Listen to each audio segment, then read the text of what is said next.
When President Obama announced he was unilaterally delaying the employer mandate in ObamaCare, he ticked off a lot of Republicans, and among them, Congressman Scott Garrett of New Jersey. Here's the congressman earlier this month explaining why he takes issue with the president's delay. The president is basically picking and chooses on his own bill, the Affordable Health Care Act, also known as ObamaCare, which sections he wants to implement and which sections he does not want to implement. No president has that authority to do so. Once a law is signed into law, he has to, under the Constitution, faithfully execute that law.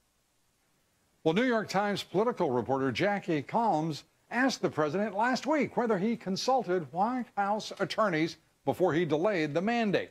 Here's what the president said, quote, "If Congress thinks what I've done is inappropriate or wrong in some fashion, they're free to make that case. But there's not an action that I take that you don't have some folks in Congress who say that I'm usurping my authority. Some of those folks think I usurp my authority by having the gall to win the presidency. And I don't think it's a secret that that's a secret. But ultimately, I'm not concerned about their opinions. Very few of them, by the way," he said, "are lawyers, much less constitutional lawyers." Really, Mr. President? You imply you're a constitutional lawyer, an authority on the issue, and that attorneys are rare commodities in Congress. To put that into some context and bring everybody back to reality, there are more than 1.2 million attorneys licensed in this country. That's a lot of folks. Some say way too many. Nearly a third of the House, Mr. President, are attorneys, just like you. And in the Senate, my goodness, it's almost half of the Senate is made up of attorneys, 45 senators. And you should have known that because you spent a little time there, didn't you?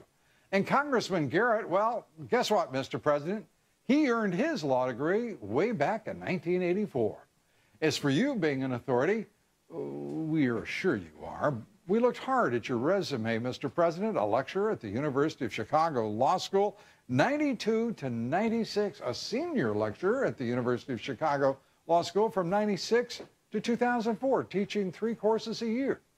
Of course, by 1997, you were a state senator, which prevented you from teaching full-time. That's 12 years of teaching at the University of Chicago Law School. But according to the New York Times, you didn't publish a single article on constitutional law while at the University of Chicago studying and teaching the Constitution. 0. Let me just add that up again. That's a 0. It doesn't exactly rival Harvard's Lawrence Tribe, do you think, Mr. President? So very simply, we don't know where you get off questioning the credentials of those in Congress who question your conduct under the Constitution.